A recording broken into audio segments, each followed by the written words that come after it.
What's up, everyone? Welcome to a special Saturday-only edition of Tournament Tactics, where we're taking a look at the NFL Week 18 Saturday-only slate on DraftKings and FanDuel. I've got the man himself, two-time FanDuel and DraftKings, Millie Maker winner, Bobby Millions. Bobby, get the money. Bobby, two times with me today. What's up, my man? Hey, fun slate because both these games mean something to teams. So that's always a beautiful thing. Yeah. Meaningful games here on Saturday. NFL did us some justice with especially this Bengals Steelers game. So let's start kind of like talk over the motivations here, and then we'll get into the rest of it. Yeah. Do we want to talk about two first, but the wins from Monday with the Lions? That game was awesome. We had so many winners. So many ties, so many DFS Army people up top. Yeah, it was another one of those slates where it was a very tie centric top, so you didn't get those crazy screenshots of the big dollars, but a lot of people took down that tournament, and that was a great game. And by the way, we might see a similar style game on Sunday night, so that's coming up. We got more of that. Yep. I think the Bengals Steelers could be something like that as well here yes. In terms of this one. So with these two games, we've got Ravens need to win to get their bye week, win the division and all that. They need to win. They will play to win the game. Look at the team total for the Browns, 10. I mean, this is ridiculous. The Browns don't have a quarterback right now. It looks like they're going to be rolling with Bailey Zapp for this one. The running back is out. The second running back is out. We're going with the third guy. The Browns team is going to be a disaster. Yes, it is. And then really the decision with the Ravens is just like, when you're a 20-point favorite, I don't know, who gets the points? Are they really going to keep Derrick Henry in there just styling for an entire game when they're up 21-0 or 28-0 against a dead opponent? Like could those players on the Ravens get there even if they're benched in the third quarter and rested by the fourth quarter? Like they might get there beforehand. They could. I think the one thing it might limit, though, is that Derrick Henry, Lamar in the same lineup. That's what might hurt the most. It's hard to see the upside. I mean, it depends on sort of the rest of the slate, but we have this other game where it should be competitive, and actually both teams also need the win. Let me see what the story is with the Bengals. I at this point, I've actually forgotten. That's how crazy this is. I've been so on top of it, and then I've been focused on the Sunday only. The Bengals. Let me go back to my little thread that I made on Twitter covering all of this because I can't remember. All right, here we go. Bengals. So Bengals need a win to get in. So they will not. So if they don't win, the Bengals need this win to get into the playoffs. Like they have for the last 5 weeks, and everything's been coming together. But yes, they need to win among other things to get in. Now I think the Steelers are in the playoffs regardless, but they also need this win. Or they actually know if they lose, I think there might be a way for the Chargers to knock them out. So let me check. All right, let's check the Steelers. I should have done this before we started. Let's see. Steelers, yes, have nothing to play for. There's seeding, I thought the Steelers outside have seeding. To play yeah, for. It's just seeding for them. So it's really they can't get the bye week, is what I'm saying. They can't win the division, and it does seem like they're going to be in the playoffs even if they lose. So they don't have much to play for. But yet, the line is showing us a team that's going to play to win this game. So they're going to play it out. I guess the seeding is important here. Either way, we've got a meaningful game between the Bengals and the Steelers.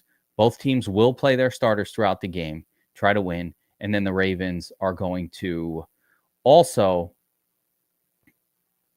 play it to win. They need this win to get the bye week. And the Browns just thrown in the towel. Yeah, and I think with the Steelers too, important to acknowledge that they're coming in on a 3-game losing streak. So you never want to be on that type of streak headed into the playoffs. I think Mike Tomlin is very straightforward and aware about that too. They still do have a shot at the AFC North title, but either way, they don't want to go into the playoffs on a 4-game losing streak. So that team is going to play to win. Definitely. And Kanger says, yeah, Steelers, I guess it's seeding. They have a chance at the 5 seed. Everybody wants that 5 seed to play the Texans. That's the magical seed in round one. The Ohio State college playoff bracket, if you will, the easy path. Yes. So with all that being said, let's get into the quarterback group, and we'll just go position by position. We've actually got ownerships, so that's cool. We got some players out that we have to get into as well. So at the top of the slate, it's interesting. Lamar Jackson is projecting for 50%, like massive ownership in this one. Team totals high. Oh wait, this is FanDuel.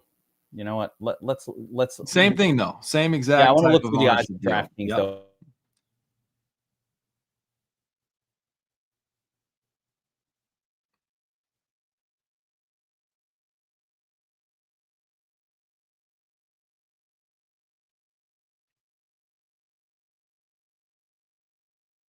I'm not sure if we just lost Geek or if I'm frozen and gone. I don't know. Chat, can you type something in if you can still hear me? Wow. Oh, that was weird. All right, we're back. Oh, there we go. Yeah, that was weird. Okay. All right, we are back here, and I've got. I was about to take your screen away and start rolling. Yo, could you see? Yeah, my whole thing went. I think it's because I loaded up the optimizer and it like ate my memory here. So, all right, here we go. I'm gonna take a look at the drones. I'm a mess here, right? Yeah. Oh, you're right. It is about the same. So again, Lamar up there 45% with Burrow coming in 22 and a little Russell Wilson interest, much cheaper Russell Wilson. Yeah. And then, 4,500 for Bailey Zapp. So that guy, right? DTR, Bailey Zapp, they're both terrible. So I don't know. What are you thinking here at the quarterback position? Lamar Jackson at 45%, is that it's not that different in price from Joe Burrow. Does that kind of work for you? Yeah, I mean, he's got to be your cash quarterback. He's the cash lock at QB. I don't care if he plays, a half or 3/4, whatnot. He can get there and get it done against a Browns team that's mailed it in. Yeah. So, I like Lamar. He's at home. I do worry about his ceiling a little bit, which might have me a little bit more exposure with Burrow and Wilson in tournaments. But, obviously Lamar to me is the top option here as far as points are concerned. And both sides priced him and Joe Burrow really close together, which kind of makes it interesting. Burrow's taking on a good defense in terms of the Steelers' defense at home. And traditionally, those two teams have played lower scoring games, even though this one is scheduled to be on the high side. Traditionally, these two teams have kind of played slower, lower scoring games. We've also got some running back situations, injury situations we've got to deal with all three of these teams. How about Russell Wilson here at 5,300? Much cheaper. They really did a justice, I would say, in making separation in salary between sort of the more desirable and the less desirable quarterback. Yeah, it comes down to lineup construction. I think we'll see here how cash trapped we are at the end of the day. But that's an absolutely playable salary for Russ. I mean, Russ has a tendency to kind of rise up in games like this, or at least he did in an older life. We'll see if he still has it in him. But he's been running the football a little bit. He's been throwing the football well for the most part, and the Bengals aren't the greatest defense either. So yeah, I like Russ's price and the spot. Yeah, there we go. I like it. So, and then of course, I don't think there's going to be too much interest in like Brown's quarterback, but we were just talking off air, and DTR hasn't practiced. Jameis Winston's still injured, and the consensus guess right now is that Bailey Zapp will get the start for the Browns, which is not a good scene. I'm comfortable full fading that. Yeah, that's not a good scene. And that's a team that doesn't have any benefit to winning a game. All right. For what it's worth too, when the Steelers and Bengals matched up earlier this season, week 13, Russ put up 30 fantasy points, and Burrow put up 25. So, these guys are fully capable of putting up, Russ is fully capable of putting up good points in this matchup. Yeah, definitely. So let's move on to the running back group. And there's a lot to cover here, right? So you have your baseline running backs for all of these teams. Derrick Henry, our top line guy for the Ravens. And on paper, that spot for Derrick Henry is as good as could possibly get.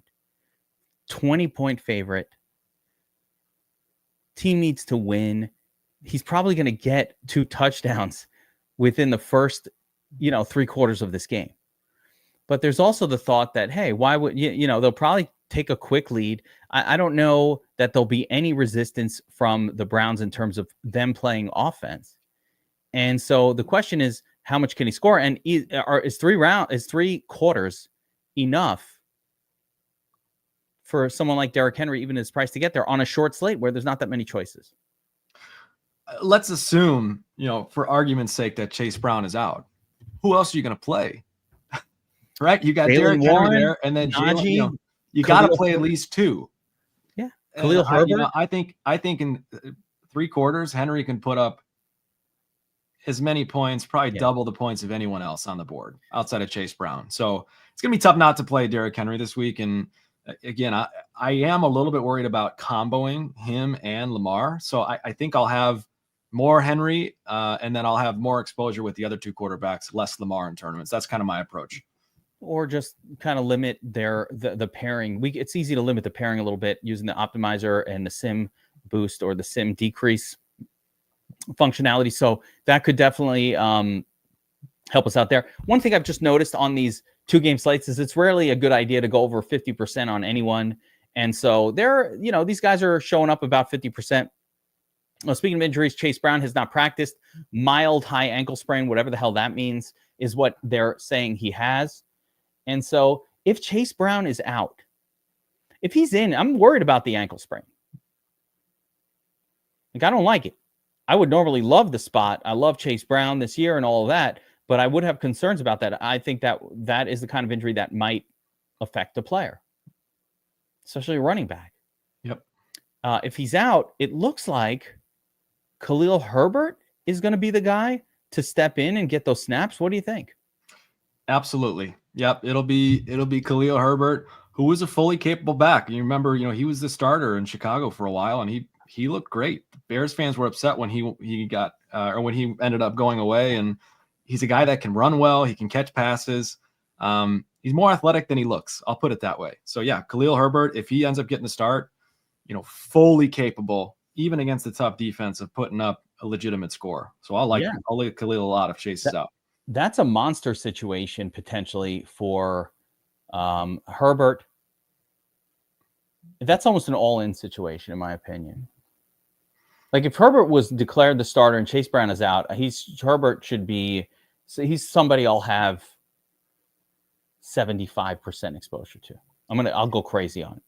I think the only reason it's not all in or wouldn't be all in is just because we don't have that full guarantee from the coach that that's what's going to happen. We've never seen this before, with the Bengals, and Herbert hasn't been there all that long either. So it would seem like he would get 75, 80% of the touches at running back, but you never know in these situations.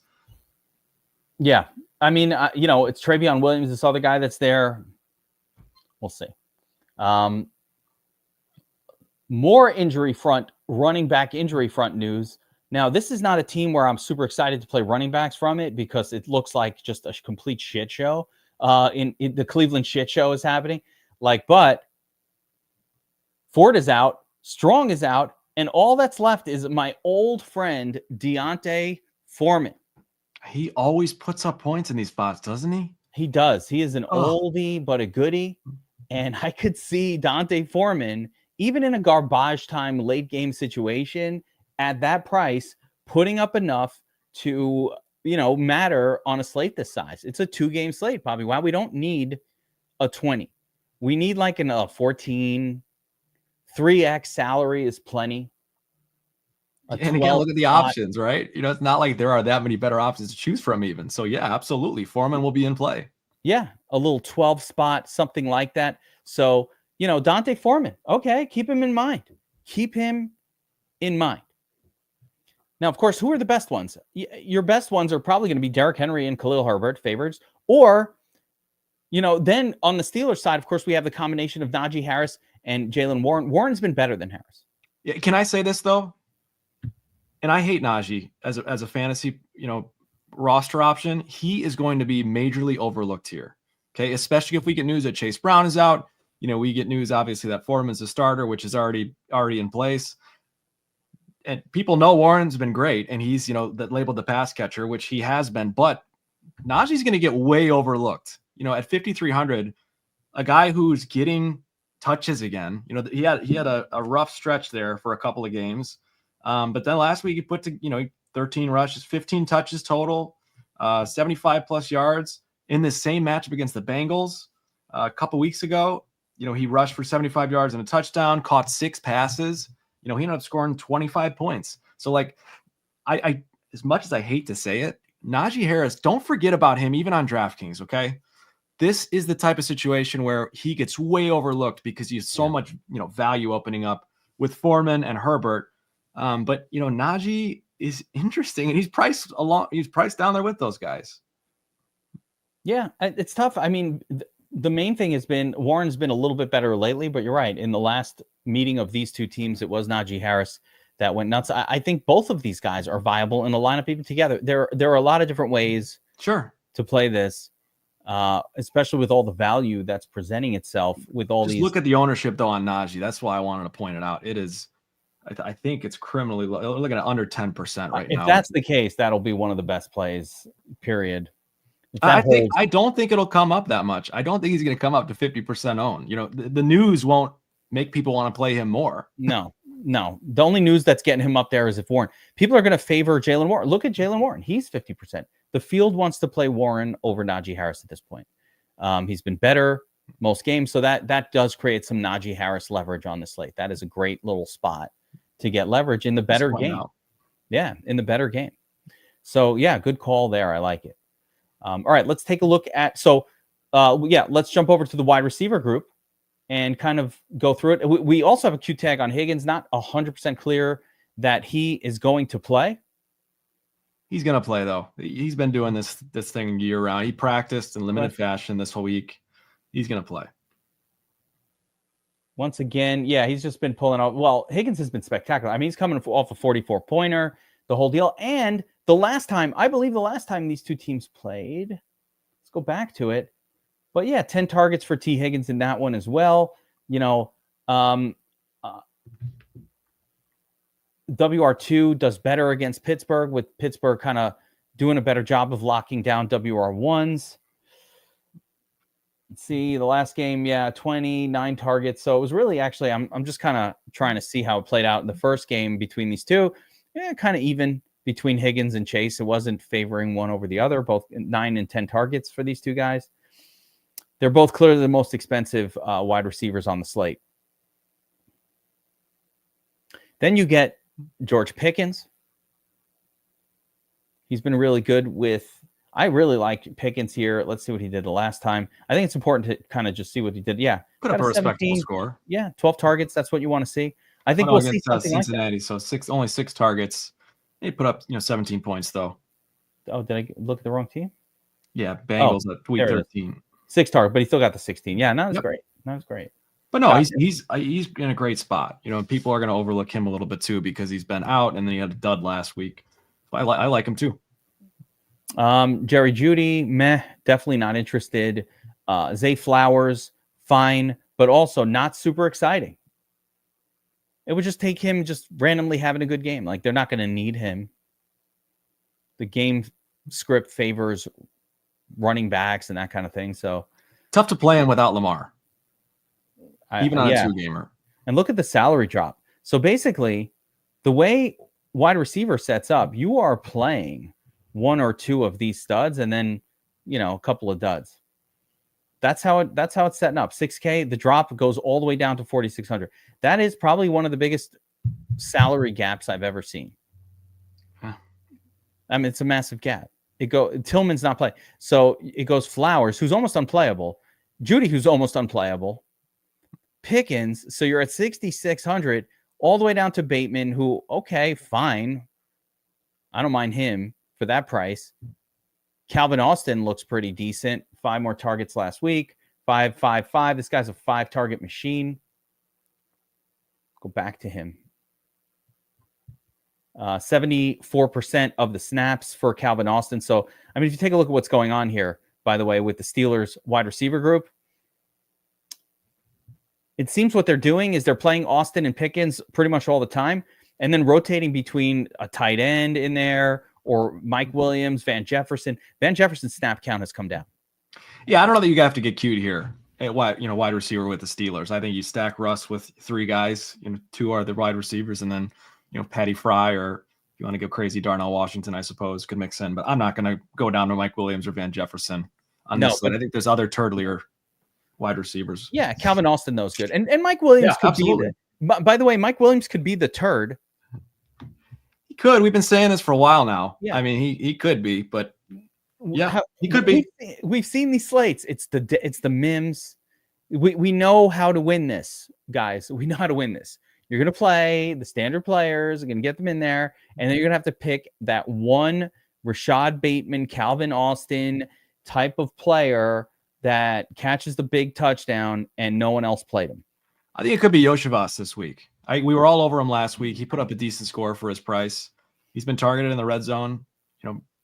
I like Yoshivas against the Steelers defense that is going to focus their attention on obviously Jamar Chase and T. Higgins. Yeah, Yoshi could get there. I don't see why not. As we scroll below in the sub 4K range, which, by the way, again, we are not going to need players down here.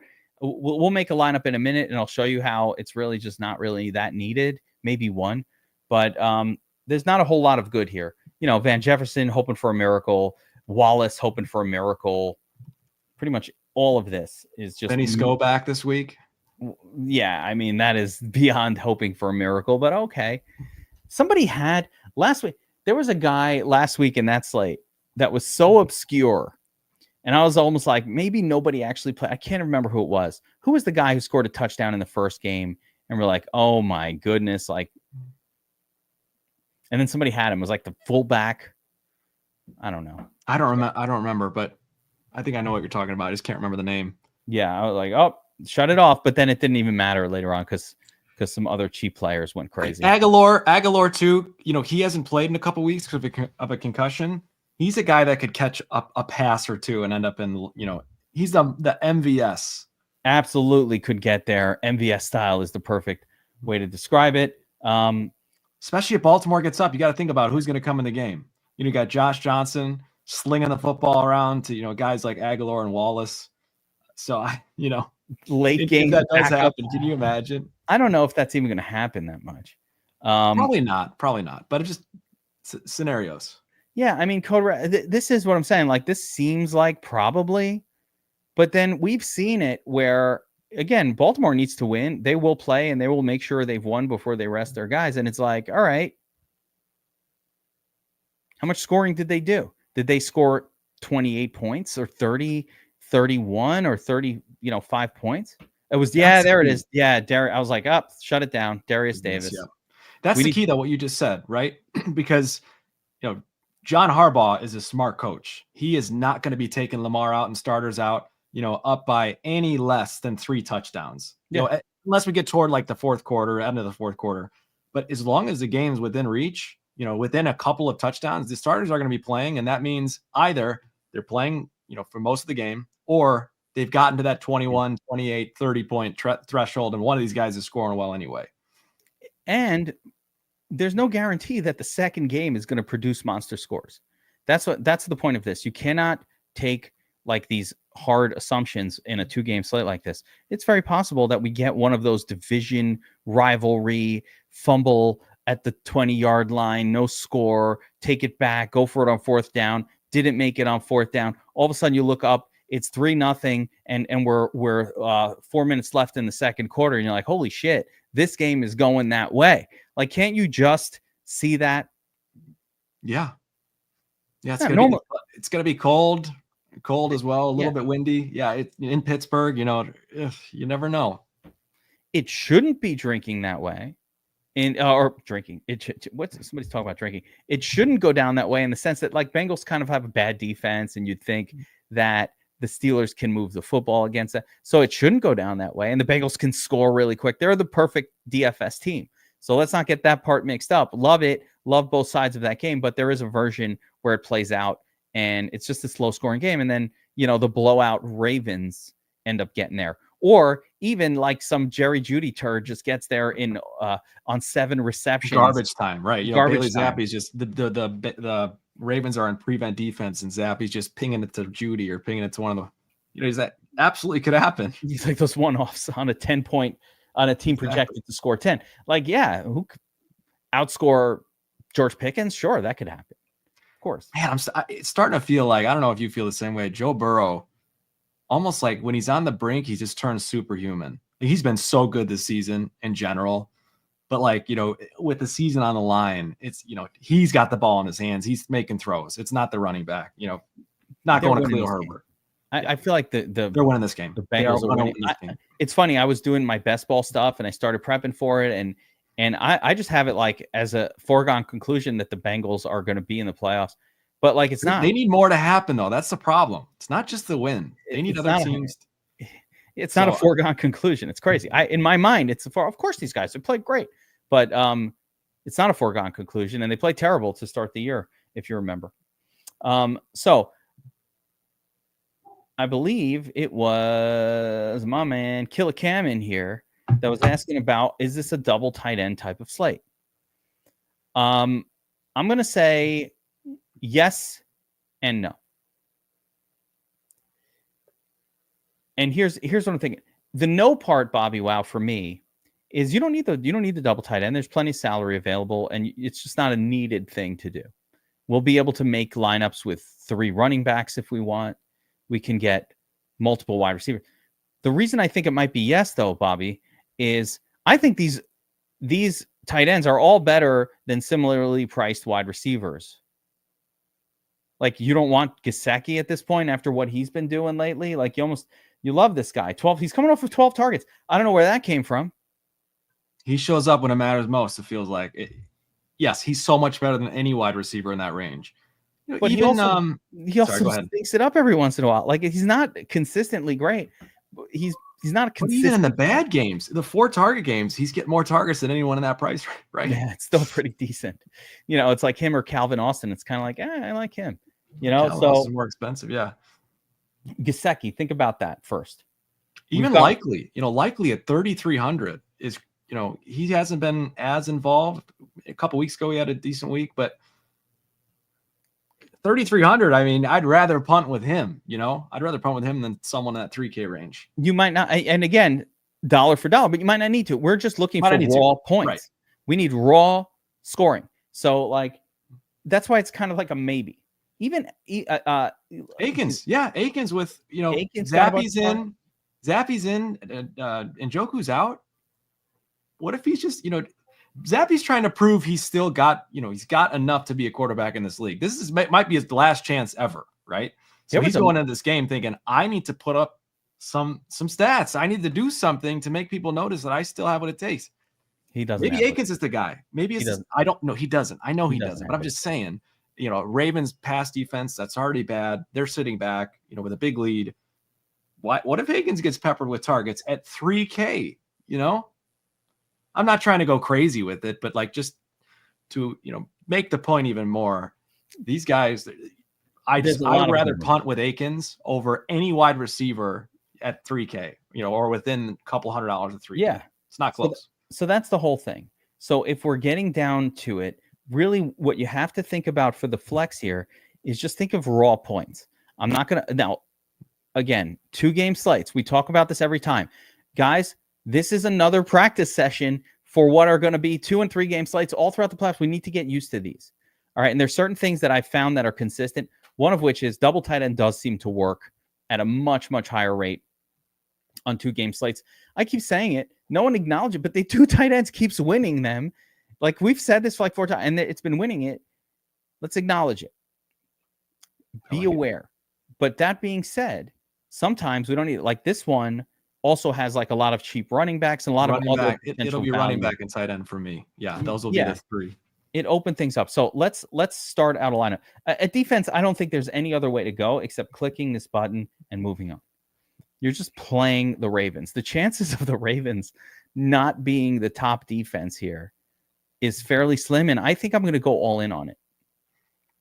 Yeah, what are the prices of the other guys? I mean, it's not that different. It doesn't even 2K? matter. 3K, 27. You can't play the Browns, so it's like Bengals, Steelers are 3K and 2,700. I think actually the Steelers would be my second favorite, but it's only a $500 difference to get to the. Let's take a look at ownership here. Is it going to be crazy ownership? Yeah, 60%. I think your all in would be perfectly viable. I think that's a perfectly okay strategy. It's just a 2-game slate gets so weird where like you can all of a sudden afford one guy, who scored 20 points more. And even though the defense scored -5, the difference between those two actually made that lineup the winner. That's the only hesitation I have. The only thing holding me back. No, I get it. Take a look at the props projection for Warren versus Najee. Warren coming in 10.9, almost 11. So there's a 1 point difference in the props for Warren and Najee, and that's understandable. They both have about the same touchdown prop, and Warren will get like an extra target or two in his projection. 6 times, 7 times the ownership, $500 more. I'm willing to take some chances there. Oh, most definitely. The ownership is crazy low. I didn't even notice it. Yeah. And again, load up on Khalil Herbert. I'm going to have a ton of him. If Chase Brown hits, you don't even know. I might get overly crazy with it. I won't share that though. I'm just letting. No, you should be. As much I'm going to talk about it right now. Khalil's legit. Yeah, and he's a veteran back. Like you would think Zach Taylor is going to go to the veteran guy. If he has to trust, he's got to trust somebody. It's going to be Khalil Herbert over. Khalil Herbert can pass protect, and he's done it before. I like it when a player has gotten me a 20 plus in his career a couple times. And Khalil has done that. So I trust him. Like, that's the difference between this and like the Patrick Taylor or San Francisco type situation where you're like, who the hell's this guy? Or who do we have last week? The 4K guy on the Jaguars or not the Jaguars, that Raheem Blackshear. Where I don't know. He's never done it for me before. And he didn't do it last week. The best part is he doesn't even need 20 points this week on a 2-gamer. If he gets his 12, 13, 14, 15 points, that's going to be enough. Yeah. And I think he will. All right, so let's start this build up. Ravens are who you're going to plug in every single time. And for this build, Bobby, I think we'll go with a Burrow build because Lamar builds are going to be gross. Yeah, just to reemphasize though, like the Ravens to the Browns are the difference in price from like that price cliff from like a Bateman to Zay or like a even George Pickens, Bateman, Calvin Austin to George Pickens. It's like that type of price differential. You can't do it. You will not win with Browns defense in there. You will just not win this. You just won't. Okay. I get it. The salary, I see it. You are not winning with the Browns defense in there. They're getting you a -2. Like you might get a -4 with the Browns. Like you're not winning that way. You have to nail the defense to win this. I agree. I agree with the Ravens. I'm just trying to point out, in a 2-game slate, it's weird enough where you can't. I wouldn't advise anyone to lock button the Ravens just because of that.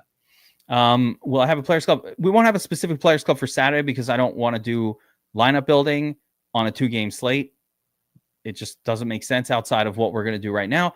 But if you guys want, I will do a domination station stream at some point where I'm just setting up my lineups, and I'll do that live maybe tomorrow night. Little Dom station hang with the Geek session. So here we go. The John Marchese call. Yoshavas. There we go. John was in here. John was in here nailing the Mims call last week. So let's keep it going. Zappy's official, by the way. He's officially named the starter. Oh my God. Why do they hate Jamo? Why? Kevin Stefanski. Let's see. Kevin Stefanski also said, DTR could get in the game too. So this is even a worse scenario for Zappy, where like you could see some snaps from So yeah, again, I'm comfortable full fading it. Hold on a second. What do you say when your mind has thoughts of, should I play some Zappy here? Maybe I unfriend you. That's not how it works. Nope. Hell no, fuck with your shit. Hell no. Fuck with Bailey Zappy? Hell no.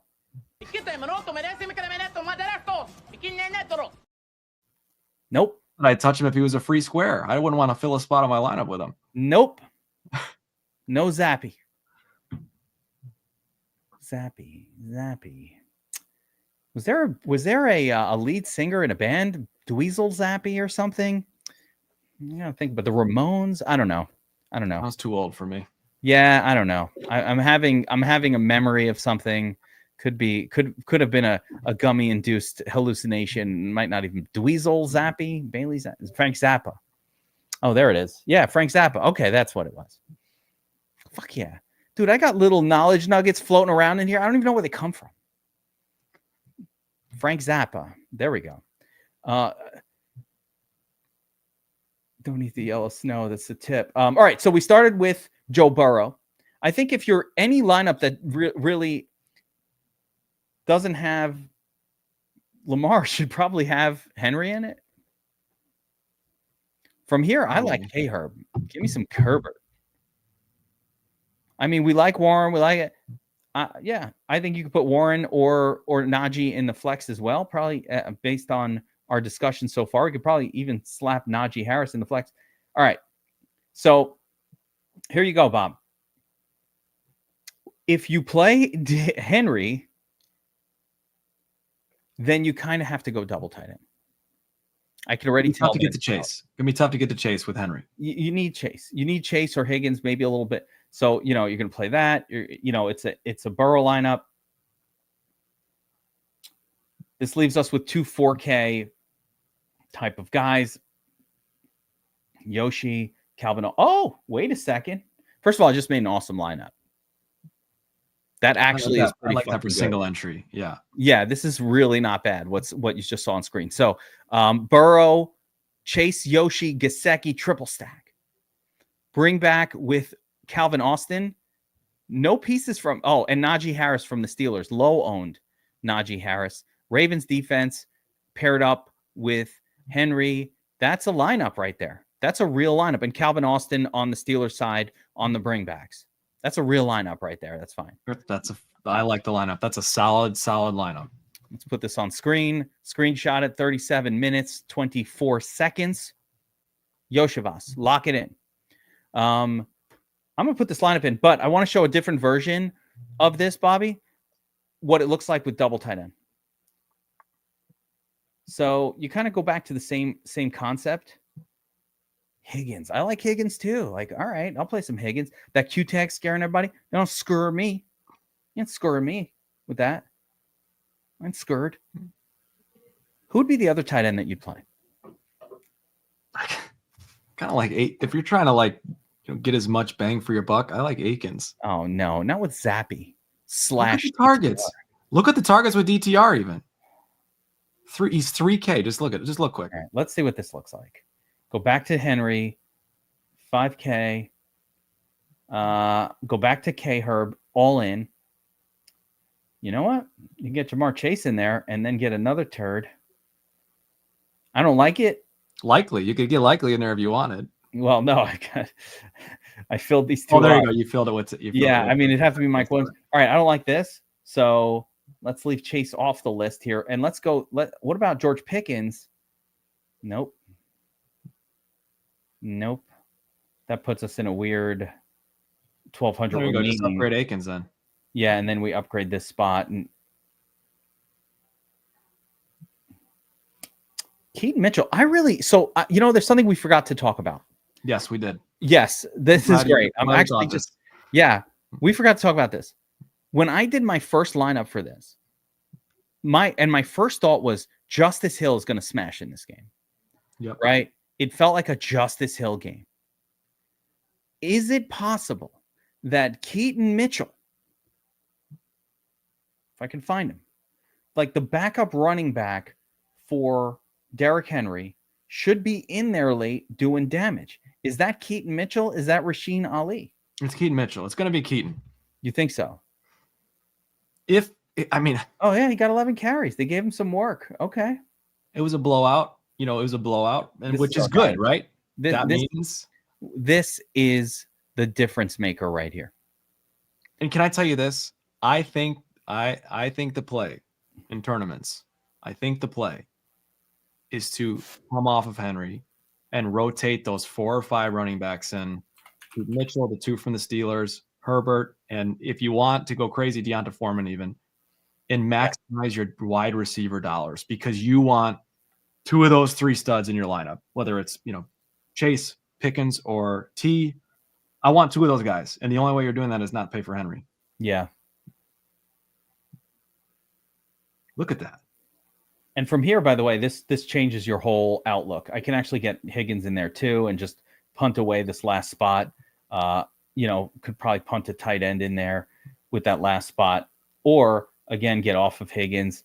Even play Zay Flowers if we wanted to. I mean, there's not that many of these studs. Is Judy even acceptable, even playable at any stretch of the imagination? Yes, he's playable. Absolutely. Zappy's going to be throwing the ball. They're not going to hand the ball up to Deonta Foreman all game. Okay, it's not going to happen. The guy I like more, if you want value out of that game, it's either Akins to me or it's Elijah Moore at 3,800. Oh, really? Elijah Moore is going to be chalky. That's the issue with him. He'll be chalky. Yes, looking like 30% right now. Really? I don't know. He's never done anything. He's so cheap. He's going to get targets. I prefer Akins over any of those guys at 3K. Yeah. But I do think Judy, I don't think you X him out of the player pool. I really don't. X out Zappy, X out anyone from the Browns quarterback wise. I think Judy's in play. That's just no problem to afford. If you're using Keaton Mitchell, it's really no problem at all to afford. And you're willing to go this cheap. You can get Chase, Higgins, and Pickens as your wide receiver trio, no problem. I think that's the key. I really do. Because those guys have the ceiling to basically, score well enough to make sure no other pay up matters. Far and away. I think Henry's ceiling is at risk potentially in a game like this. Let's see what it looks like. If I put Akins in there, 4,300 last spot. Calvin Austin again fits back in if we want to do something like this and get rid of Gesicki as well. So yeah, or Freiermuth. Everybody likes the Freiermuth situation. I think it's pretty creative. I think actually the key takeaway here is Keaton Mitchell. Does he have an ownership projection? Yeah, I don't know. I would get too. No. I think Herbert. I think Herbert's the play there. If I had choosing between the two, but Keaton Mitchell, he's a guy you should rotate in. Yeah. Keaton Mitchell to me is not. Yeah, Herbert is the core lock button to me. Keaton Mitchell is that guy that no one's playing, that he could surprise us late and be the highest scoring 4K guy on the slate. That's all I'm looking for with Keaton Mitchell. Like, can he beat out Calvin Austin the third? Can he beat out Yoshi? Yoshivas and those types. I think he can. We've seen it with Justice Hill, and that team's going to keep running the football. So if it's not Derrick Henry, it's going to be a running back from that team is going to smash, and maybe 2 of them. And I would say a running back from the Steelers will also end up in the optimal lineup. I like it. So there you have your Herbert, your Warren Najee sort of combination. Yeah, Najee. I'll have more Najee. Yeah, I don't know why Najee. I never like playing Najee ever, but he just stands out a little bit this week with that ownership. And get some Yoshi in there instead of Akins there. So if I was doing a lineup like this and I didn't look at Akins, just please look at Akins' targets. Please click on him for 1 second. This is with DTR. Okay, so you saw it. Yeah, I saw it. He got he's in your lineup. He's in your lineup right now. Yeah, he got a ridiculous amount of targets last week. Look at that. Yeah, but he put up 11 points at 3K. Yeah, we see this shit all the time. We see this shit all the time, Bobby. And then the next week they do nothing. I mean, do you want me to pull up Brenton Strange, 12 targets down to 0 the next week? Like, we see that all the time with these backup tight ends. They have a spike week and then it's just gone. Now, that being said, the Browns are a team that do throw to the tight end quite a bit, like as part of their offense. He's 3K. Yeah. He's cheaper than any other player you can roster. I like it. So many running backs. Yeah. We're going to cycle through that group. You need one of the Ravens running backs almost. You need one of the Steelers guys probably. And Khalil Herbert. 1, 2, 3. And maybe 2 of them and one of another one. So Yeah, I That's like it. man. I like the setup here, guys. A couple of little tips, I think, for 2-game slates. We built a lineup around Joe Burrow here. Actually, let's put another one in, right? And there's Muth as well. Again, we could fit Gesicki, no problem in a lot of these. So it's just a lot of different ways that could be built and go back to Akins. All good. So a little piece of advice for everybody. If you're attacking this with the optimizer, again, actually, this is the one time when maybe allow one versus defense because it's going to be Ravens. If you're playing, so basically you want to allow, if you're not going all in on the Ravens, if you want to, let's say you're playing the Steelers defense. This is what I want to get to. If you're playing the Steelers defense, that should not affect you. That should not force you to not play players from the Bengals. You should not let that defense choice affect your choice of offensive players. So for that reason, I would certainly allow a couple players versus defense. I would say across the board, it really doesn't matter. Even if I'm playing the Ravens and I'll have a ton of them, I'll have 2 at least with the Ravens. Yeah, that doesn't mean that I can't allow a Donta Foreman in there for a garbage time touchdown, or Akins, or any Elijah one of those. Moore. Yep. Or Elijah, a one-off player like that as well. But I also think that the game that's has the better chance of producing fireworks is, of course, this Cincinnati-Pittsburgh game. So that's really what we want to build around. I think, even if a defense gets a miracle touchdown kind of fumble recovery type situation or interception, pick six, something like that, even that might not be enough. Yeah, I'm comfortable taking the risk that the Ravens will be the top scoring defense, or the Nuts.